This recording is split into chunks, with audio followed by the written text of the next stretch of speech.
Okay, so are you one of them?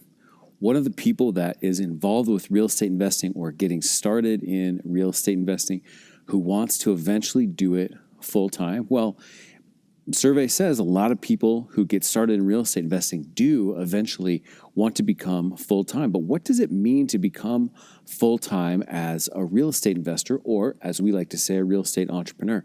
In today's episode, I'm going to go over with you the 5 things that I believe you have to be doing in order to reach that point where you can go full-time as a real estate entrepreneur. Let's cue up today's theme song, and we're going to dive right into this conversation.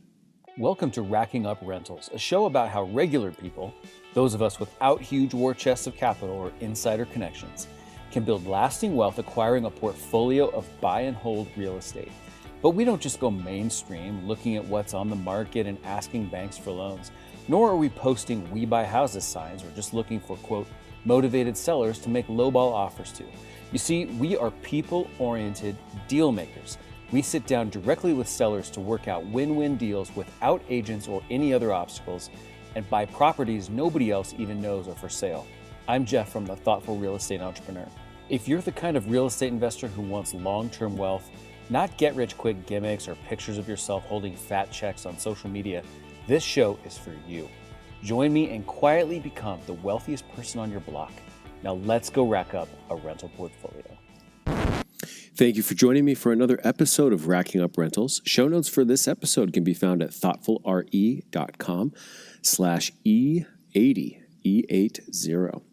Please do us a big favor by hitting the subscribe button super quick in your podcast app. It's super helpful in making sure other fellow thoughtful real estate entrepreneurs can find this show.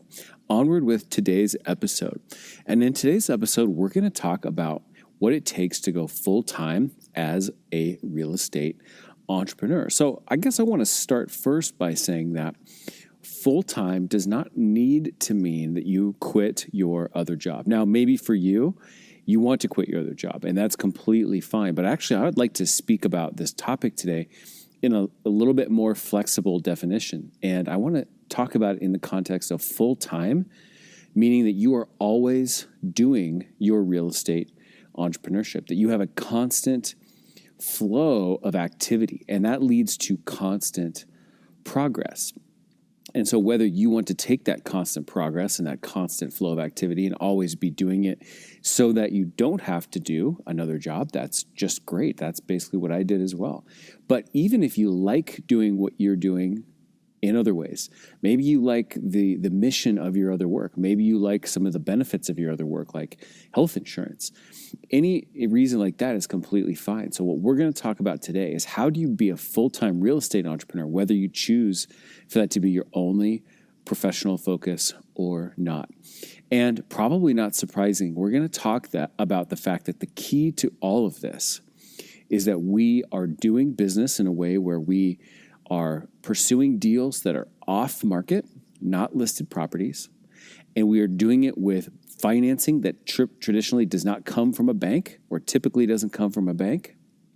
And if we can do those two things, that will enable us to constantly be scaling our activities without hitting the hurdles that create the hiccups, that kind of create the herky-jerky stop-start experience that a lot of real estate investors have, where they buy a property, but then they're out of money, or they're out of loans that they can get from the bank, or they're out of opportunities and deals. So we're going to talk about an off-market, non-bank financing approach that will allow you to grow and scale at the rate you want to. There's 5 things we're going to talk about today that comprise the things that you need to be doing all the time if you want to hit full-time status. So I'm going to run through the 5 real quickly first, and then we're going to go back and we'll take a couple minutes to talk about each of them. Number 1, you need to always be marketing. Number 2, you need to always be following up with the leads you have generated. Number 3, you need to be employing the triple threat acquisition strategy to analyze the opportunities that come to you. Number 4, you need to always be cultivating private money and other forms of funding and liquidity for yourself. And number 5, you need to always be cultivating a list of people who want the things that you have. So let's take it from the top here and dive into each of these 5 things in just a little bit greater detail. Number 1, always be marketing. Now, you have heard me talk about various aspects of marketing for off-market seller leads many, many times on this show. In fact, some of the earliest episodes of this show, back when we were called Sleaze Free Real Estate Investing, were dedicated to deep diving into the processes of marketing. And I talked a lot in there about a metaphor of fishing. And the fishing metaphor was like this, that there are kind of 2 ways that you could go fishing for the properties that you want to buy, or in more reality, we're actually often fishing for the people that we might buy properties from. But there are 2 ways. There's fishing with a spear and fishing with a net. Fishing with a spear is like walking around your town and saying, I see that property, that one right there, 1234 Main Street, very specific. I want to buy that property. So I'm going to now market and reach out to that seller in a way that is just a one-on-one custom to them. The other type of fishing is net fishing, where we cast our net into a pond that we think is stocked with the type of fish that we want to catch, and we drag our net through the pond, and then we pull the net up and we see what we caught, and then based on what we caught, we decide what to do with that fish. So both of those work, and both of them should be done, I would say, simultaneously. Net fishing is going to give you higher volume, certainly, but spear fishing is going to help you get the specific properties that you really, really want to buy. But as I'm famous for doing, I like to mix my metaphors a little bit. So I also talk a lot about planting seeds, and that's really what your marketing does. Your marketing is planting seeds. And why do we say planting seeds? Well, because when you send someone a thoughtful letter, that letter is worth keeping. And many of the people who receive it will say to themselves, this seems like a nice, reasonable person, but now is not the right time. And so I'm just going to hold on to this letter. I'm going to stick it in a little folder, put it in my filing cabinet for when the time is right. So if we are always marketing, that means we are always planting seeds. And the thing about seeds are that some seeds sprout quickly, some seeds sprout a little bit slowly, some seeds sprout very slowly, and of course, some never sprout at all. But if we're always planting seeds, then we know that at any given moment, we might have a seed that we planted, say, 2 weeks ago, 2 months ago, or 2 years ago that is about to sprout. So when we're constantly planting seeds, our phone eventually will constantly be ringing with the seeds that we previously planted with those sellers. So the thing that we need to do, number 1, is we always have to be marketing. You can't just start marketing when you are needing a deal. That by then it's too late. And this is exactly the same lesson that applies to any business, to be honest. You could be a freelance writer, and if you wait until you're out of work to start marketing, you're going to create a lot of peaks and valleys in your workflow and your work cycle, and you're going to be feast or famine. You're going to have too much work, and then you're not going to have enough. Then you're going to have too much and not enough. And the same thing is true for your deal flow. So in order to go full-time, number 1, you have to always be marketing. Number 2, we always have to be following up, right? So we plant our seeds with our marketing, and those seeds sprout. And when those seeds sprout, the seller gives us a call. But every time the seller gives us a call doesn't mean that they're really ready to take action in that exact moment. Now, sometimes they are, but oftentimes they're not, especially with the type of marketing that we do, because we're not targeting people who are usually in a panic of some sort or in a distressed situation. We're reaching out to people who we think have a good likelihood of being sellers eventually, but maybe not exactly at this urgent moment. So people call us, we have a conversation with them, and we build rapport with them, but the moment isn't always right for them right then either. So what we often have then is a pretty healthy list of leads who have called us back from our marketing, who we know are potential future sellers, but the time isn't right for them, so we have to be following up. So if we want to go with our seed planting metaphor, this is like watering the seeds. We always have to be watering the seeds of the people we've already talked with and fostering those relationships. And, we want to make sure that our name and our message and who we are is always somewhat top of mind for the seller. Now, we don't have to be calling them every day. That would probably be way too much. But even if you have a seller who now is not the right time, and you don't know exactly when the right time is going to be, every month or so, it's a good idea to make sure that you're in contact with them through some medium, whether it's a phone call or an email or a follow-up handwritten card or something along those lines, to make sure that they don't forget about you, so that when the time is right for them, you are the first person at the top of their mind.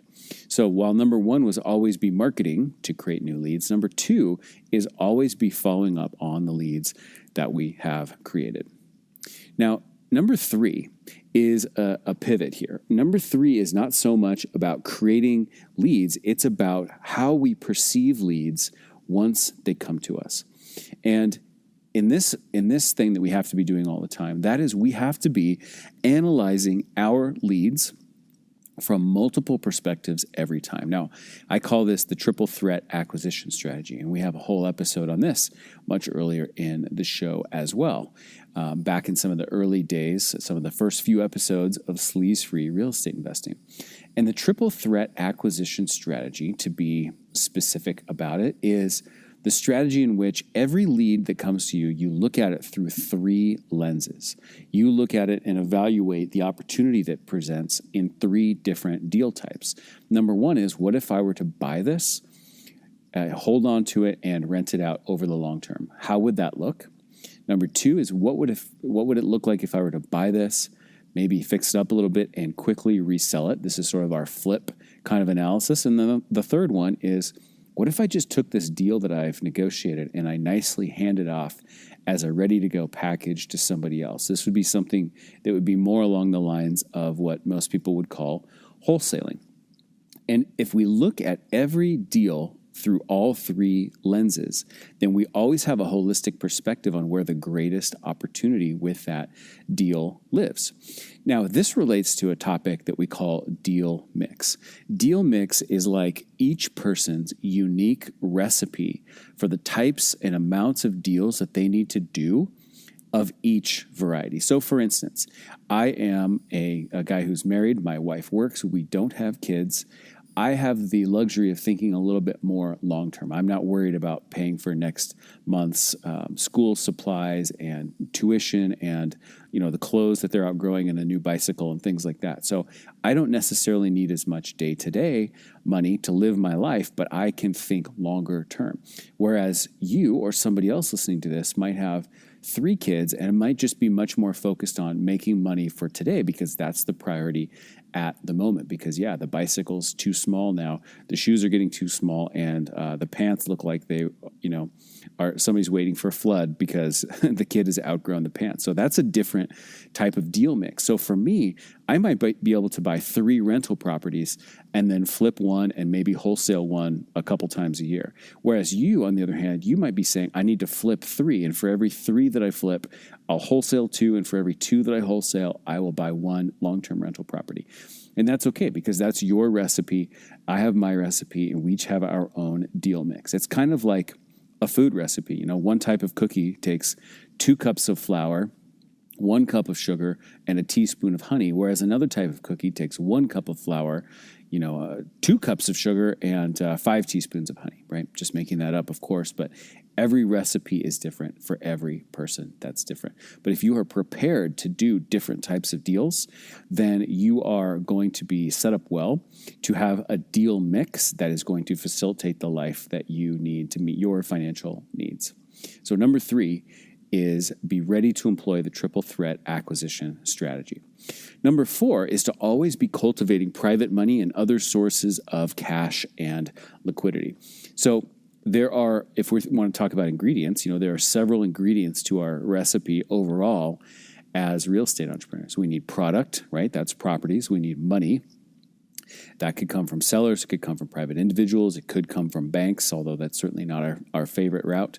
It could come from lines of credit, credit cards, personal loans, from friends and family, self-directed IRAs from other people, or lots and lots of other things. But the point is that we always need to be cultivating private money and solutions. And of course, the best time to line up money is when you don't really need it, especially if we're just talking about liquid cash, so that you are agile and ready to pounce on the opportunities that you create, right? So if you need a line of credit in order to be able to take advantage of an opportunity, it's best to arrange that well in advance of ever needing to actually utilize it or tap into it.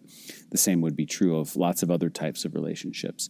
Now, there are lots of people that you need to be cultivating these relationships with as well, and understanding what types of things are they looking for, right? So if you are cultivating relationships with people who have, let's say, self-directed retirement funds, and you are always in the process of understanding what types of deals, opportunities, financial dynamics are those people interested in.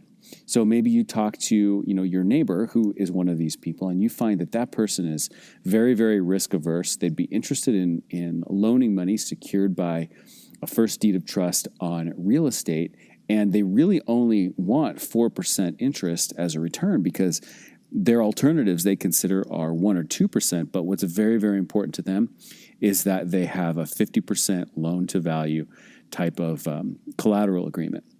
So that person is going to be a great candidate for a certain type of deal. On the other hand, you might have yet a different relationship with a person that has a very different way of looking at everything. And they say, you know what, I'm pretty happy putting my money in the stock market, and my mutual funds have generated an average return of 5% in the last several years. So if I'm going to deviate from what has worked for me already, I'm going to need to have a higher rate of return and shorter terms. And so that person might be your 8% lender in 9 to 12 month terms, which would be a great resource for flips and things along those lines. But at any rate, whatever those people want, it's important to always be cultivating those relationships, understanding what they want, keeping them up to date with the types of projects that you are doing so that they can see your track record unfold in front of them before they ever actually decide to do business with you, etc. So number 4 is always be cultivating private money and other sources of cash and liquidity well in advance of ever actually needing to use them. And number 5 is always cultivate a list of people who want what you have. So in some ways, real estate is about matchmaking, right? Even a realtor is kind of a matchmaker, right? They have a seller. Now they're looking for a match of a buyer, or they're looking for a match being an agent who has a buyer. A wholesaler would be an example of someone who's making matches as well, right? They've got a seller, they're looking for a buyer, they're acting as a matchmaker. Now, you could even say the same is true as a landlord. You have a rental property. It's a particular type of product. Now you are trying to make a match with a tenant who's looking for that exact type of thing too. So at the end of the day, we're really bringing people together to utilize our real estate. And we always need to know who is it who wants the kind of stuff that we are securing, that we're stirring up, and that we are creating opportunities for. So that might be buyers, right? It might be a retail buyer. As an example, with a retail buyer, you might not know all of the retail buyers in your city, certainly, because there's probably hundreds, thousands, or maybe even millions of them. But you do know that you are creating a product that somebody on that list is going to like, because it's, let's say it's a 3-bedroom, 2-bathroom house in a great neighborhood. You are creating a product that those buyers are going to want, and you're letting the market bring that buyer to you. But a very different example would be a wholesale buyer, right? You need to go out and cultivate those relationships very proactively, directly, one-on-one with them before you have something to send them, right? So if you see that there is a person who likes to renovate houses in a particular part of town, and you are out there cultivating that relationship with them, saying, you know what, I might have some things that seem to fit your target criteria in the future. Can I give you a call when I have that? Or maybe you know a home builder who likes to build in a particular area, and they're going to be the person who wants what you have. If you know what they want, you can actually go out and search for that particular thing, right? You might know of a builder who likes to build infill homes in older existing established neighborhoods, and you know exactly how they do business and how they buy things. So now you go out actually searching for something specifically that you could wholesale to them. That would be a good example. Another totally different example is users of properties, right? Like tenants. Let's say that you have a list of people who are looking for small industrial space. So you go out and you are creating opportunities with small industrial types of properties. Or you certainly know of residential tenants who want to live in a certain type of area. Now you are keeping your eyes open for properties in that particular type of area that will fit them. And another way to look at it would be just, like your clients, for instance. If you were a real estate agent, just as an example, and you had buyers who were looking for something particular, now you'd be trying to source the property that met their criteria. So you always need to be cultivating a list of people who want to use what you have, because if you were out there stirring up deals that you can tie up and you can put under control, and maybe you can buy yourself, but then there's nobody who wants to utilize that property, that could be a problem. So simultaneous to always doing our marketing and stirring up our product opportunities, we always want to be simultaneously figuring out who is going to want the types of things that we go out and we stir up. So to recap, if you want to go full-time as a real estate entrepreneur, you absolutely can. Whether that means you want to quit your other job and just do this full-time instead, or if you want to be a full-time real estate entrepreneur while you do something else, that's completely okay. But there's really 5 things that you need to have in place in order to be able to make that transition so that you have a constant progress, constant flow of deals, and you're always having some sort of a deal in action. And those 5 things real quickly are: always be marketing, number 1. Number 2, always be following up with the leads that you have generated.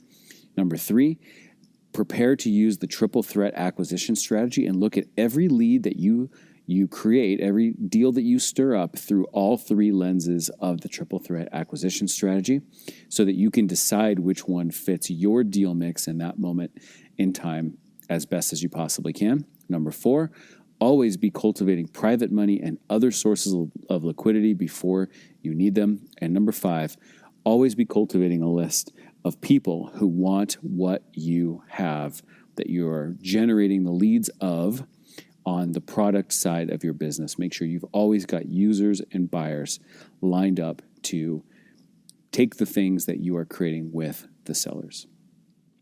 That is it for today's episode of Racking Up Rentals. Again, show notes for this episode can be found at thoughtfulre.com/E80. Please do us a big favor by hitting that subscribe button in the podcast app and just take a second to rate and review the show. I would be so, so grateful. Did you know, too, that we have a Facebook group for us thoughtful real estate entrepreneurs? We do. It's called Rental Portfolio Wealth Builders, and we would love to have you join us over there. Please go to group.thoughtfulre.com, and you'll be redirected right to the group where you can hit that join button. If you like this episode, please take a quick screenshot of it and post that to Instagram and tag us in your post. We are at Thoughtful Real Estate, all spelled out. I will see you in the next episode. Till then, this is Jeff from the Thoughtful Real Estate Entrepreneur signing off. Thanks for listening to Racking Up Rentals, where we build long-term wealth by being win-win deal makers. Remember, solve the person to unlock the deal and solve the financing to unlock the profits.